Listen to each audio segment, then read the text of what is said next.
Muy bien, vamos a por otro resumen trimestral en las secciones de siempre: ePrivacy, marco regulatorio, Martech y AdTech, inteligencia artificial, competencia y mercados digitales, Pech y Zero Party Data y futuro de los medios.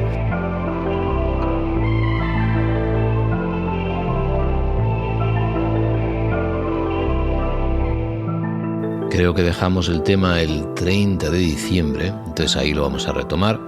Os adelanto que este humilde podcast, Masters of Privacy, está nominado al premio ENATIC 2026. ENATIC es la Asociación de Expertos Nacionales en Abogacía Digital, o de las TIC. Y hay una categoría ahí de comunicación en derecho digital con una votación pública. Añado un link por si queréis apoyar a Masters of Privacy o realmente a quien os apetezca, porque hay gente y publicaciones súper interesantes, la verdad.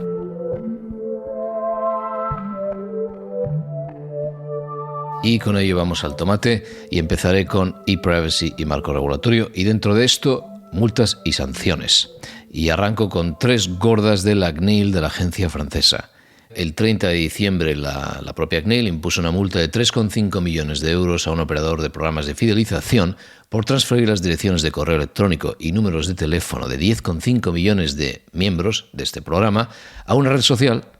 No nos dicen ni cuál es la red social ni cuál es el programa de fidelización, al menos yo no lo he encontrado, entonces bueno, pierde su gracia, ¿no? Tiene menos chisme. Pero esto es lo que ha pasado, no había consentimiento válido ni transparencia adecuada. El 13 de enero, la propia CNIL dictó 2 sanciones por un total de 42 millones de euros contra Free Mobile, esta operadora, y su matriz Free, por no proteger los datos de los abonados, porque hubo una brecha de seguridad que fue en octubre del 24 y se accedió a datos personales de 24 millones de contratos de los abonados. Y ahí se incluía el dato incluso de cuenta bancaria. Pues ahí veis, una multa en sector de telecomunicaciones y bastante gorda, 42 millones de euros. Vale, y luego el 22 de enero la CNIL termina esta racha sancionando a France Travail con 5 millones de euros por no proteger los datos de los demandantes de empleo. Aquí había habido otro ataque a los registros de gente apuntada al paro durante 20 años y había números de seguridad social, direcciones postales y tal. Bueno, luego en Luxemburgo. El 10 de febrero, el Tribunal de Justicia de la UE dictó sentencia en el asunto WhatsApp Ireland contra el Comité Europeo de Protección de Datos, estableciendo que las empresas pueden solicitar directamente la anulación de las decisiones vinculantes del Comité Europeo de Protección de Datos ante los tribunales de la Unión Europea. Y esto es, como Meta estaba afectada directamente por la forma en la que el Comité Europeo, el EDPB, impuso, si recordáis aquella historia, a la autoridad irlandesa el aumento de la multa en su día, pues el TJUE considera que en esas circunstancias Meta sí que tiene legitimación para ir contra el EDPB. Esto fue la novedad, ¿no? Muy bien. Luego, el 17 de febrero, la Comisión de Protección de Datos de Irlanda, la DPC, abrió una investigación contra X, contra lo que era Twitter, por la creación y publicación de imágenes íntimas y sexualizadas no consentidas de personas, incluidos menores, a través del chatbot de IA de Musk, que se llama Grok. La investigación se ha producido después de una crisis que estalló, a finales de año, cuando se descubrió que Grok estaba generando un montón de imágenes sexualizadas, ¿no? Creo que en un periodo de 2 semanas fueron más de 3 millones de imágenes, de las cuales 23.000 aproximadamente, según la noticia, involucraban a menores.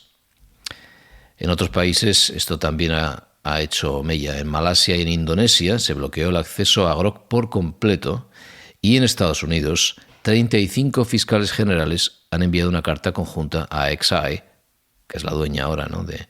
Aunque todo se ha vuelto a amalgamar, luego comentaremos, en el imperio de Elon Musk. En fin, para que cesara esta práctica. Más cosas. El 24 de febrero, la ICO británica sancionó a Reddit con 14,47 millones de libras por no proteger la privacidad de los menores. Reddit carecía de mecanismos fiables de verificación de edad, apoyándose solo en la autodeclaración de tener más de 13 años.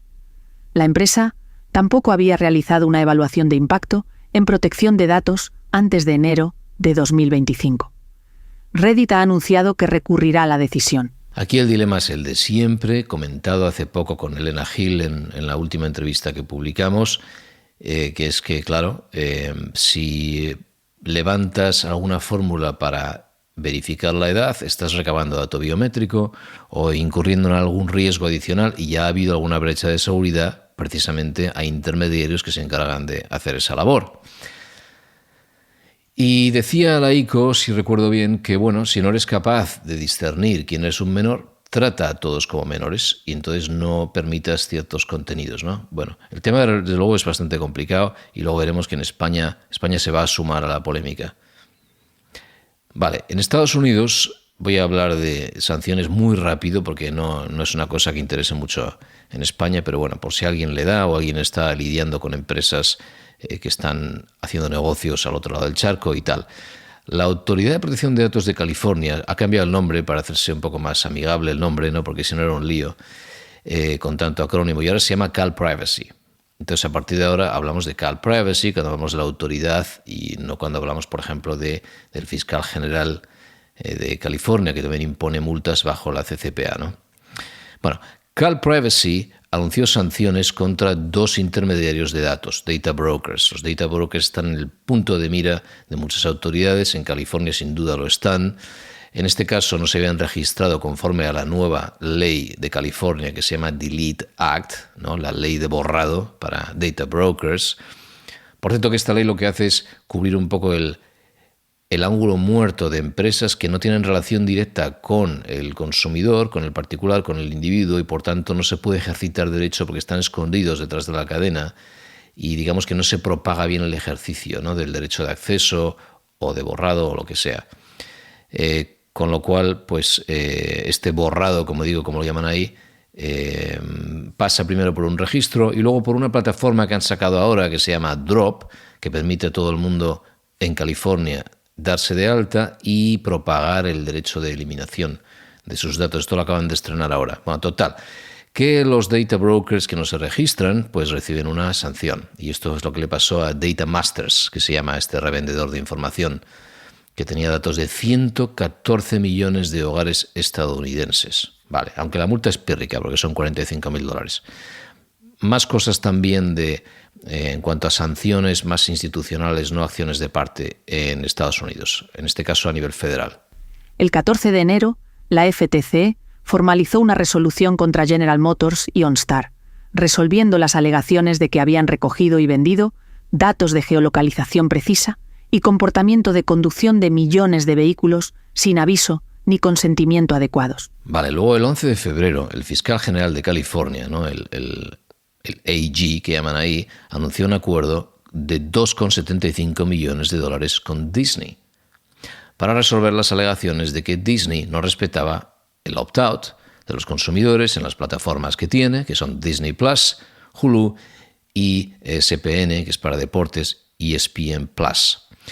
Aquí hacía falta pues pedirlo 20.000 veces, una por cada plataforma. Luego, si estabas en la aplicación móvil, te mandaba a la web, pero no funcionaba y fallaba por todos lados.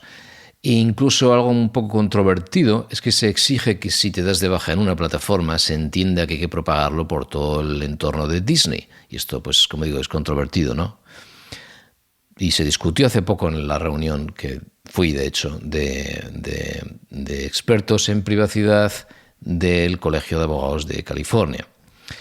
En fin, este es el acuerdo más alto, o la sanción más alta que ha habido, pues siempre termina así en este tipo de acuerdo, en aplicación de la CCPA en California, ¿no? De la normativa de protección de datos de California. Y lo más interesante puede incluso ser la nota de prensa y la forma en la que el fiscal general notificó la multa o la sanción acordada, porque introduce mucha guasa, ¿no? Hay referencias a personajes de Disney y demás. La guasa no la pierden. Vale, luego el 3 de marzo le tocó a CalPrivacy, otra vez la Agencia de Protección de Datos de California. Por cierto que al director, a Tom Kemp, le voy a entrevistar aquí en unas semanas. y están también de racha de multas y de cosas que van sacando, como decía, y sancionaron a PlayOn Sports, que son los dueños de GoFund, que es una plataforma de venta de entradas. Bueno, les metieron 1,1 millones de dólares por no permitir esa exclusión, ese opt-out, cuando estaban utilizando el dato de la compra de entradas para bailes, eventos y demás para estudiantes, para hacer un seguimiento en otras plataformas y demás. Y últimamente, como digo, Cal Privacy tiene bastante obsesión con esto del opt-out, incluso se ha coordinado con otras agencias y cada vez más con agencias comunitarias en Europa para acciones conjuntas.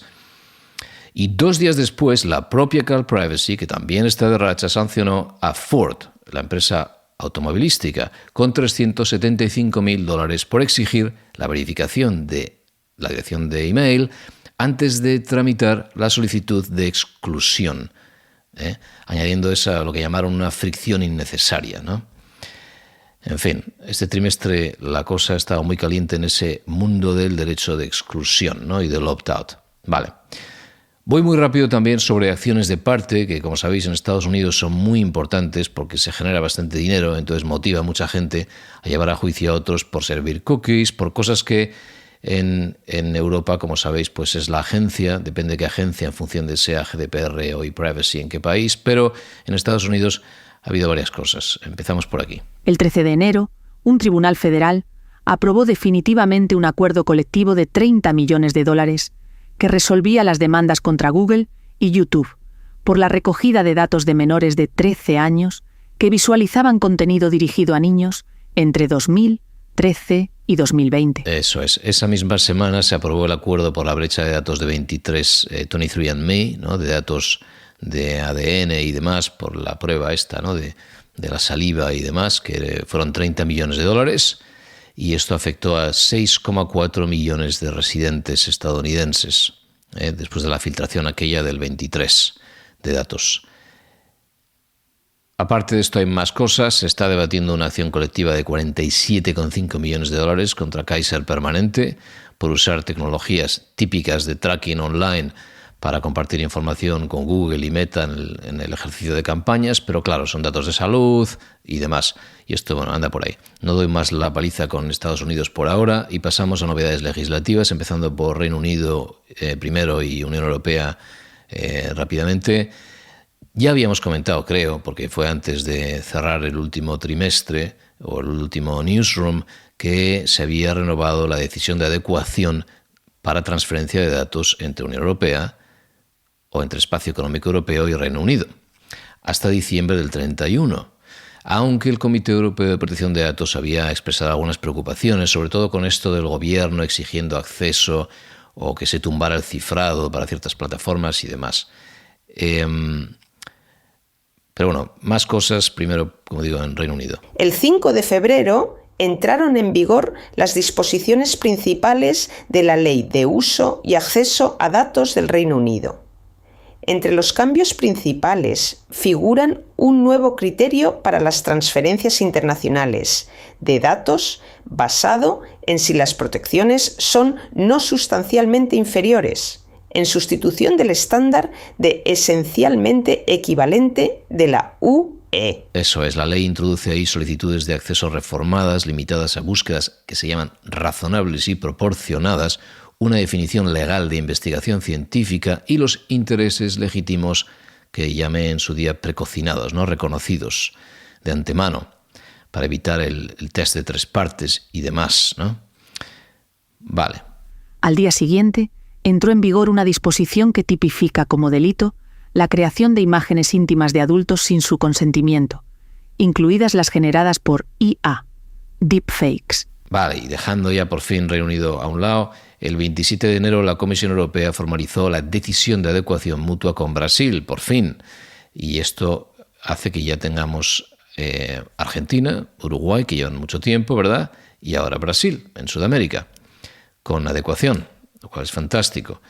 Más cosas. El 10 de febrero, el Comité Europeo de Protección de Datos y el Supervisor Europeo de Protección de Datos adoptaron un dictamen conjunto sobre la propuesta digital Omnibus. Sí, a ver, aquí hemos tenido varias entrevistas en inglés, en castellano. El tema es que parece que está rebotando bastante, ha habido bastante oposición a algunas cosas en el Digital Omnibus. No parece tan fácil el codificar por ejemplo, la perspectiva relativa de la definición del dato personal, el tema del solapamiento con ePrivacy y cómo si es dato personal pasa a poder utilizarse sin interés legítimo y si no es dato personal siempre es consentimiento porque se queda en el mundo de ePrivacy.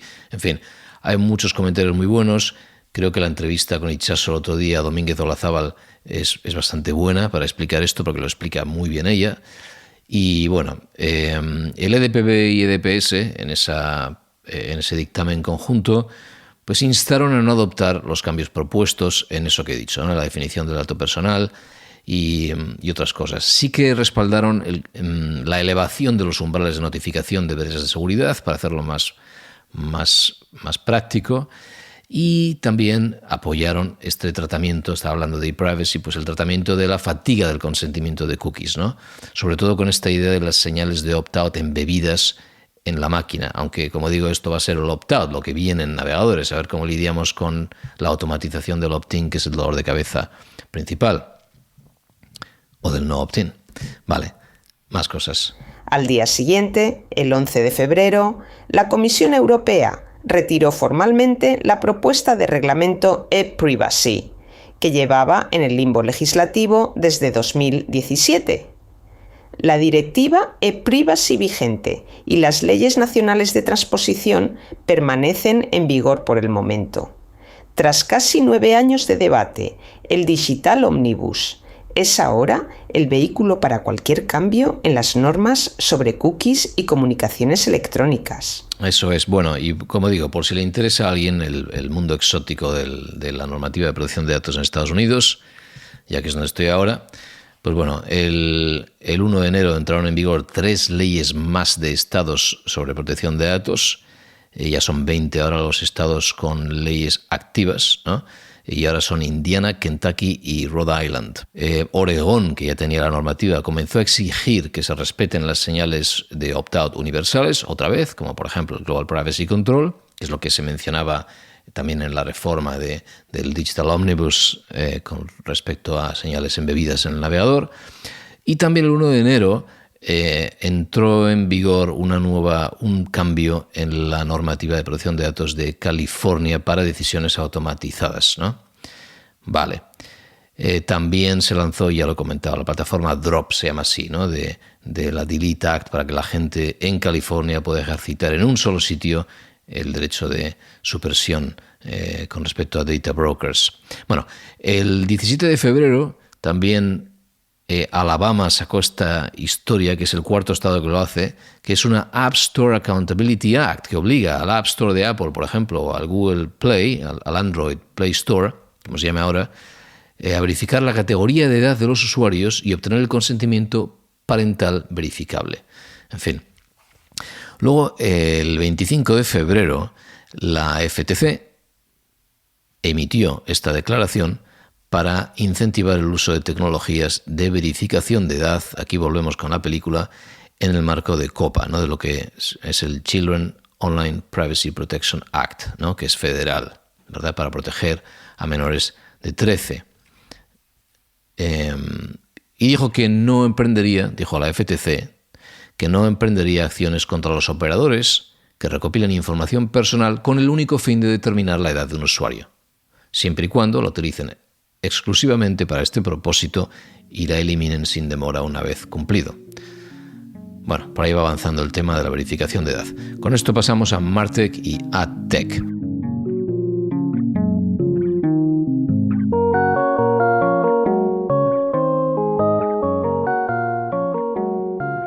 En el CES de enero, NBC Universal y sus socios presentaron la primera compra de medios de vídeo, premium multiplataforma, impulsada por IA Agéntica, ejecutando inversiones en medios lineales y digitales en tiempo real mediante el Model Context Protocol para la interoperabilidad. Disney presentó sus propias herramientas publicitarias basadas en IA, incluidos anuncios televisivos generados a partir de activos de marca existentes y personalizados por segmento de audiencia. Eso es, por cierto, que al responsable de gobernanza, IA, protección de datos y demás de NBC Universal, John Harman, lo hemos entrevistado justo estos días y publicaremos su entrevista mañana en el canal en inglés. Bueno, luego el 22 de enero se cerró oficialmente el acuerdo de confiscación en falso realmente de TikTok en Estados Unidos, donde ya no está prohibido, y ahora pues realmente no se entiende muy bien por qué se ha hecho todo, porque tengo entendido que el algoritmo sigue bajo el control de ByteDance, que el 19,9% de la plataforma sigue estando en manos de ByteDance, que es verdad que el dato de ciudadanos estadounidenses se mantiene en servidores de la nube de Oracle, como creo que ya estaba, pero no entiendo muy bien si el algoritmo todavía lo controla la empresa china y el Partido Comunista tiene en teoría acceso a ello. La mitad o el 80% de los argumentos aducidos se caen. Y por cierto que hablamos de esto también con Anu Bradford en una entrevista que publicamos hace un par de semanas o 3 semanas, precisamente especulando con si a lo mejor la Unión Europea debería hacer con Meta lo que Estados Unidos ha hecho con TikTok. Vale, el 9 de febrero OpenAI lanzó oficialmente la publicidad en ChatGPT, aunque luego ha pegado varios giros, para los usuarios de los niveles Free y Go en Estados Unidos. Los anuncios aparecen en la parte inferior de las respuestas, aparecen etiquetados como patrocinados, la idea es que sean contextuales de principio, pensados originalmente para grandes marcas, porque el compromiso mínimo son $200.000 para la campaña, y solo se envían datos agregados de rendimiento al anunciante. Es decir, se parece bastante ya a casi publicidad en la tele, ¿no? El tema es que lo que se ha criticado aquí es que el valor, se ha criticado por 2 lados, ¿no? Por la parte del mercado publicitario se dice, si vas a estar impactando contra el contexto de lo que se busca, genera sospecha y pierde confianza el resultado, porque la gente ve que puedes estar empujando una respuesta sponsorizada. Sin embargo, el valor que tiene OpenAI es precisamente el conocer a su audiencia y a los usuarios, y que si el anuncio no estuviera relacionado con lo que buscas, sino con quién eres, más en el mundo de Meta, digamos, que en cómo empezó, diré, el mundo de Google Search, entonces sabes que hay más fiabilidad, más confianza en el resultado, no está contaminado el resultado, pero menos confianza a efectos de protección de datos. Entonces hay una especie de fricción ahí. Por ahora lo que han dicho es que lo van a hacer en las apps, porque parece más seguro llevarse este mundo de la optimización publicitaria a Sora y estas aplicaciones móviles nativas que ha estado sacando OpenAI después de contratar a, creo que era la CEO de Instacart, ¿verdad?, que lleva todo ese área. Bueno, más cosas. El 18 de febrero, Perplexity tomó la inesperada decisión de abandonar por completo su modelo de ingresos basado en publicidad, alegando preocupaciones sobre la confianza de los usuarios. Eso es otro dilema, y por si hacía falta más controversia, ya veis que Anthropic sacó estos anuncios en el Super Bowl estadounidense también, riéndose de que OpenAI lanzara la publicidad, aunque no hablaban de OpenAI de forma directa, y los anuncios son buenísimos, claro. Bueno, más cosas. El 2 de marzo, Criteo se convirtió en la primera empresa de tecnología publicitaria en integrarse con el piloto publicitario de OpenAI en ChatGPT, introduciendo la publicidad orientada a rendimiento en la IA conversacional. Eso es, esto se anunció mucho y es parte de todo de la misma idea, ¿no?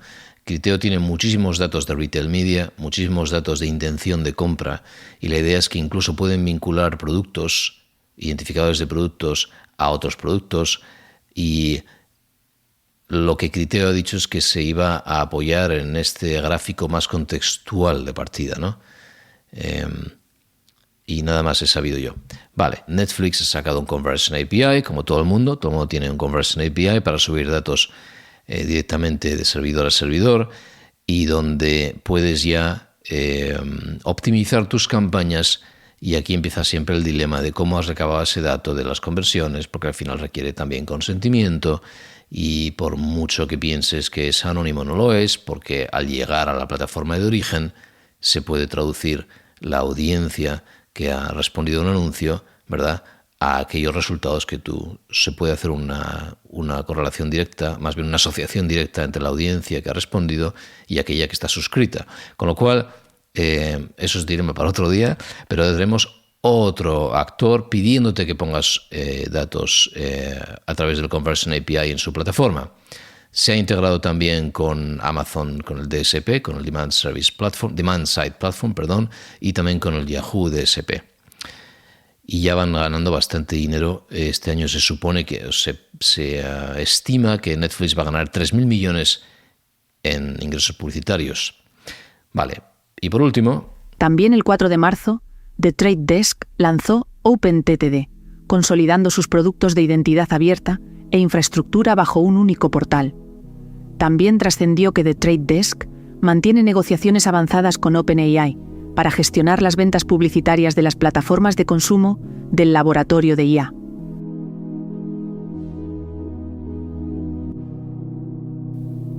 Vale, pasamos con esto a inteligencia artificial, competencia en mercados digitales, y aquí empezaré diciendo que el 30 de diciembre Meta cerró la compra de Manus AI, esta empresa china que es la que empezó sacando los agentes para generar estas secuencias inteligentes de acciones, ¿no? Y que se había ido a Singapur, en teoría, para evitar las restricciones a la venta de GPUs a China. Mucha gente dice que no, que fue porque así podían precisamente entrar en una transacción como esta. De hecho, el gobierno chino ha dicho ahora que lo quiere escrutinizar porque había empezado siendo financiado en Pekín. En fin, total, Manus por ahora creo que ha sido 2.000 millones, ha pasado a manos de Meta, y se supone o se especula con que puede cambiar bastante la plataforma. Podría estar integrándola en el lado de anunciantes para automatizar tareas que hasta ahora necesitan a terceros, y esto puede ser tremendo si pensáis lo que se puede hacer ahora con agentes, incluso en cualquier otro entorno, o generar, por ejemplo, para una pequeña tienda o un pequeño negocio online de comercio electrónico, landing pages, páginas de aterrizaje personalizadas al vuelo, y esto todo desde el mundo de Meta, ¿no? Vale, luego el 7 de enero Character AI y Google, que ahora son lo mismo, acordaron resolver 5 demandas interpuestas por familias que alegaban que los chatbots de la IA, de Character AI, habían causado daños a menores y contribuido a 2 suicidios. Character AI, que dentro de Google ahora, anunció que ya no permitiría a los menores de 18 mantener conversaciones con los chatbots. Por cierto que aquí la historia de cómo Character AI o cómo Google repatrió a Noam Shassir, que es el fundador de Character AI, de vuelta a casa con esta compra, me parece súper interesante. Noam Shassir es uno de los fundadores de los Transformers, ¿no?, de la nueva inteligencia artificial generativa, uno de los autores del famoso paper Attention is all you need, del 17, y, en fin. El 27 de enero, la Comisión Europea abrió 2 procedimientos contra Google en virtud del Reglamento de Mercados Digitales, de la DMA. Y aquí hay 2 cosas, ¿no? Una de ellas es bajo el artículo 6.7, que es esta idea de interoperabilidad, ¿no? Y se refieren a los servicios de IA, en este caso Gemini o Gemini en Android, para que lo que Android está usando se abra a terceros, a ver esto cómo se articula. Por tanto, que estas funcionalidades sean interoperables para terceros que instalan aplicaciones móviles o facilitan o sirven o venden aplicaciones sobre Android. Esta es una, ¿verdad? El dar a los terceros el acceso efectivo, similar, etc. Y la otra, el otro procedimiento no es el 6.7, es el 6.11 de la DMA, que es el tema del prestador de servicios de búsqueda, así a gran escala y tal, el gran prestador de servicios de búsqueda, que tiene que dar acceso a los rankings anonimizados, llamadas, clics, datos de visualización, estos logs de Google Search que había que dar de una forma justa, razonable y demás, ¿no? Y se les está exigiendo que se expongan, por ejemplo, a gente tipo DuckDuckGo y demás. Bueno, luego el 2 de febrero, SpaceX completó la adquisición de xAI, o sea, Elon Musk ha ido consolidando esto en una super empresa mediante un canje de acciones y bueno, ahora ya se habla de que el próximo centro de de datos de computación para entrenamiento de AI va a estar en el espacio y demás. Vale.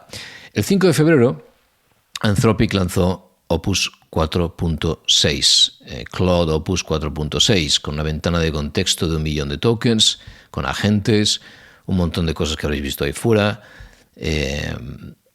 tareas que pueden seguir ejecutándose durante 14 horas y media, con lo cual ya no hace falta cosas como este framework de Ralph, que también se había propagado para que corriera solo. Incluso poco a poco van sacando soluciones que ahora dicen que podrían incluso competir con el entorno abierto de OpenClaw, que luego menciono. Google lanzó Gemini 3.1 Pro el 19 de febrero, Mistral siguió con Mistral 3 y demás.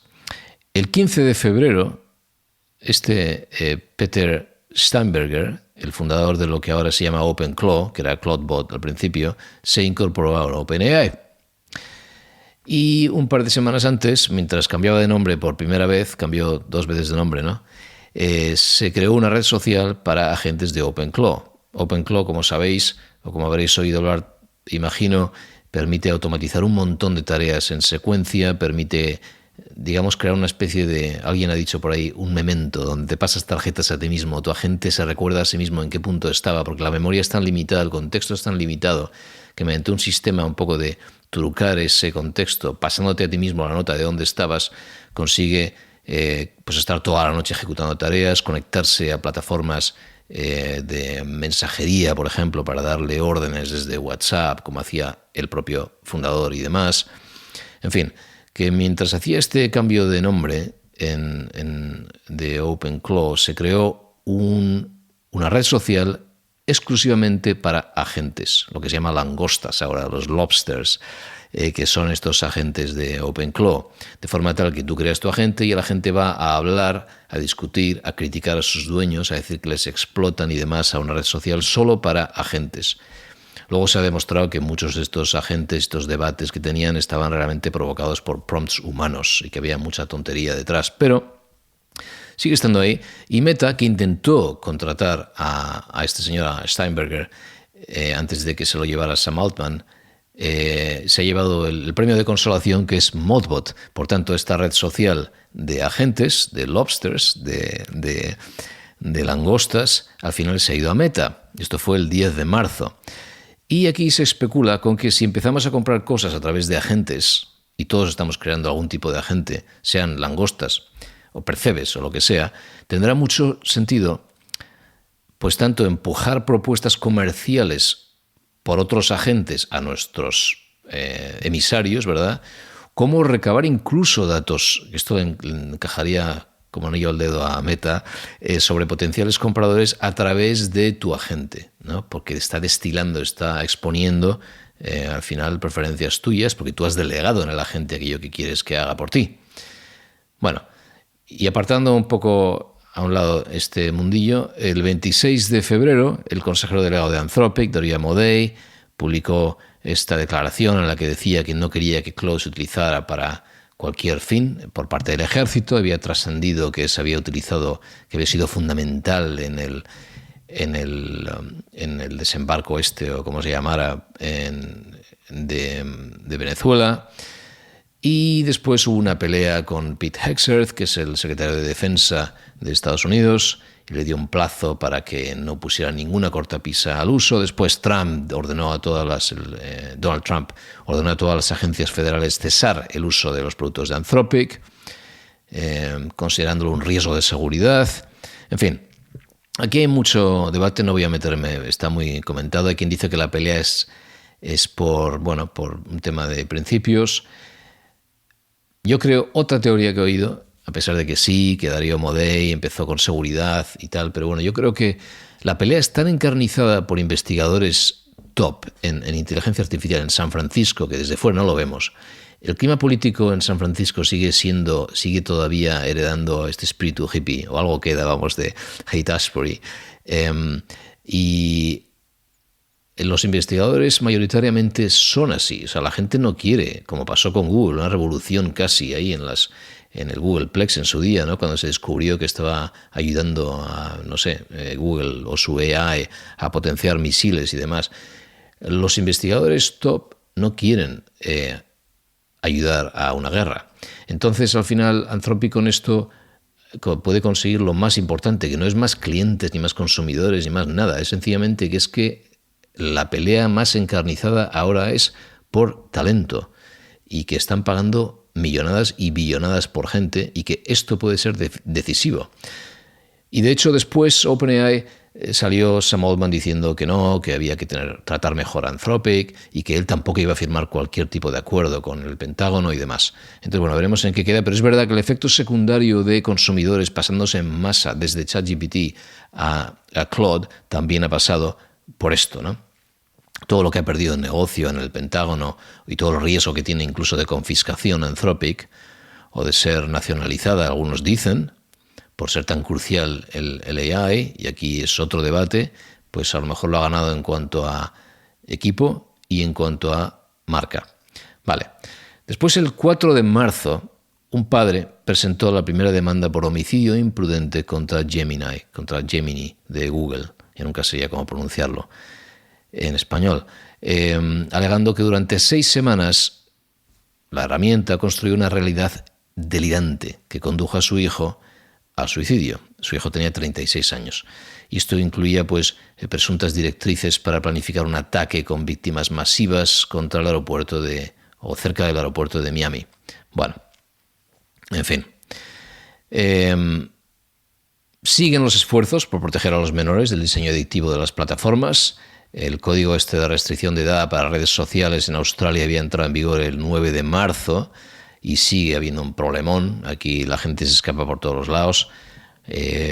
Las plataformas han eliminado 4,7 millones de cuentas de menores de 16, pero los niños se van a otras cosas, ¿no? En Francia, ya lo he comentado además, y también lo hemos hablado en la entrevista con Elena Gil. Francia aprobó además la prohibición de redes sociales para menores de 15 años y España anunció planes similares para menores de 16, si lo he entendido bien. Y esto, como siempre, se topa con la realidad de la verificación de edad y el recabado adicional de datos y todos los riesgos que esto conlleva. Sobre todo cuando en España viene acompañado de esta nueva idea de que el anuncio es para proteger a los niños, pero justo va de la mano de defender frente al odio y puede haber un control de discurso y de la expresión, ¿no? Vale, más cosas. La UE también comunicó sus conclusiones preliminares de que TikTok incumplió el reglamento de servicios digitales mediante funciones diseñadas para ser adictivas, como el desplazamiento infinito, la reproducción automática y los algoritmos personalizados. Eso es, a ver dónde llega esto, porque ya sabéis que ahí la multa puede ser de hasta el 6% de la facturación anual global. Y en el mundillo de derechos de autor, aunque se solapa un poco con el futuro de los medios, pero bueno, lo digo aquí, un juez federal en Estados Unidos ordenó a OpenAI facilitar una muestra completa de 20 millones de registros de conversaciones de ChatGPT en el proceso acumulado interpuesto por New York Times. Y esto ya lleva 20.000 paseos. Ya lo habíamos escuchado. OpenAI decía que por culpa del New York Times estaba afectando la privacidad de sus usuarios y que esto era terrible y que estaban yendo, ellos eran los defensores realmente de los datos de sus usuarios y no el New York Times, ¿no? Vale, con esto paso a Pets, Zero Party Data y empoderamiento individual, vamos a llamarlo así. A finales de diciembre, Visa, la tarjeta de pago, y más de 10 socios de Visa completaron los pilotos del Trusted Agent Protocol, que es un marco abierto para la compra segura por agentes, que ayuda a los comerciantes a distinguir entre bots maliciosos, diremos, y agentes de la IA, de inteligencia artificial legítimos. Y se prevé que ya ahora, en breve, empiecen las primeras transacciones comerciales. Más cosas. El 11 de enero, el consejero delegado de Google, Sundar Pichai, anunció el Universal Commerce Protocol en la conferencia de la National Retail Federation, un estándar de código abierto para el comercio agéntico que cubre todo el recorrido de compra. Eso es, está codesarrollado con Shopify, Etsy, Wayfair, Target y Walmart, y respaldado por un montón de socios. Es compatible con el Agent Payments Protocol, con MCP, con MCP, ¿no? El Model Context Protocol en su día que sacó Anthropic y demás. Más cosas. El 13 de febrero, Google publicó WebMCP como versión preliminar en Chrome Canary, un estándar codesarrollado con Microsoft. Sí, WebMCP introduce nuevas APIs, nuevas APIs, que permiten interacciones estructuradas de agentes de la IA con sitios web, ¿no? En vez de andar haciendo scraping de todo el DOM, ¿no? Y la idea es que esto es más eficiente ahora en cuanto al uso de tokens que te gastas en hacer el scraping de páginas.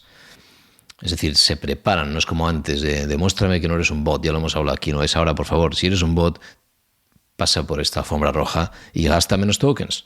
Vale. El 10 de marzo, un juez federal dictó una orden cautelar que prohíbe al navegador Comet de Perplexity acceder al marketplace de Amazon para realizar compras automatizadas. Sí, ahí el tribunal halló indicios sólidos de que si bien los usuarios habían autorizado a Perplexity, Amazon no lo había hecho. Entonces hay una distinción clave jurídica entre el consentimiento del usuario, obviamente, y la autorización de la plataforma, ¿no? En este comercio agéntico. Y esto pues tendrá impacto en futuro.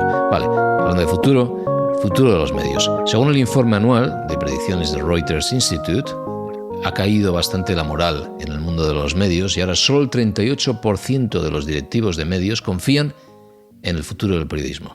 Esto es terrible. Hace 4 años era un 60%. Las organizaciones de noticias prevén un descenso del 40% en el tráfico procedente de buscadores, con todo lo que tenemos ahora de AI Overview y todo el mundo usando los ChatGPTs y los Claudes y demás. Y ya ha caído a escala mundial en estos últimos meses, aunque no entiendo el plazo cuál es, un 33% el tráfico de búsqueda en Google. La cosa va muy rápido. La duda será si ahora la optimización que se está yendo, las empresas de optimización de resultados en chat, van a acabar percudiendo los resultados en chat y haciéndolos menos precisos, como pasó con SEO, ¿no? Que vino a cargarse el mundo de la búsqueda en buscadores y en cierto modo empujar a la gente a búsqueda sponsorizada también. Vale, más cosas. El 29 de enero, Universal Music y otras discográficas demandaron a Anthropic por $3.100 millones, alegando que la empresa descargó ilegalmente más de 20.000 canciones protegidas por derechos de autor de repositorios piratas para entrenar a Claude. Eso es. Luego, el 3 de febrero, Microsoft lanzó su Publisher Content Marketplace, que lo ha hecho con Vox Media, con Associated Press, con USA Today y Condé Nast, bastantes gigantes del mundo de los medios. Y esto permite a los editores establecer condiciones de licencia, controlar el uso por parte de la IA y recibir una compensación cuando Copilot utiliza sus contenidos en las respuestas. A ver si este tipo de iniciativas llega a tiempo, la verdad. Aunque realmente ya, viendo cómo está el patio, bueno, veremos. El 4 de febrero, de hecho, el Washington Post anunció despidos que afectan a más de 300 periodistas, un tercio de la redacción, toda la sección de deportes cerrada, la sección de libros eliminada, el podcast de Post Reports cerrado, suspendido, cobertura internacional y local reducida drásticamente, ¿no? Y se han perdido $100 millones en cada uno de los 2 últimos años. Entonces se acusaba a Jeff Bezos de que ya no le interesa apoyarlo, pero claro, el tema es que decían que con el tráfico caído por culpa de la inteligencia artificial, la cosa se hace insostenible, ¿no? El 27 de febrero, también por seguir aquí, los editores daneses, que representan el 99% de los medios informativos de Dinamarca, demandaron a OpenAI porque la empresa no quería negociar un acuerdo de licencia justo. Y esto me recuerda, aunque no tiene nada que ver, a cómo en España al final va quedando también esto, que es ir rascando en tribunales alguna compensación. En el caso de España, como digo, nada que ver, fue contra Meta por desvirtualizar, digamos, el mercado, por no apoyarse en la base legal justa o que correspondía, no justa, y entonces sacaron bastante dinero. Bueno, después, el 4 de marzo, News Corp, por tanto Rupert Murdoch o sus hijos, o su hijo, o quien quede ahí, firmó un acuerdo de licencia plurianual con Meta por un valor de hasta $50 millones al año durante 3 años al menos, que va a dar a Meta acceso a contenidos de Estados Unidos y Reino Unido para el entrenamiento de sus algoritmos. Y esto ya se suma al acuerdo que ya tenía News Corp con OpenAI por $250 millones a 5 años. Y aquí ya paro. Esto ha sido un super newsroom en cuanto a contenido. No sé si lo será en cuanto a chicha y valor que os aporte. Mucha fricada sobre AI, pero es el mundo en el que vivimos. Así que cualquier cosa, iniciativa, duda, por favor disparadme un mensaje a través del propio canal en mastersofprivacy.com, en Substack, o no sé, o en LinkedIn, o como queráis.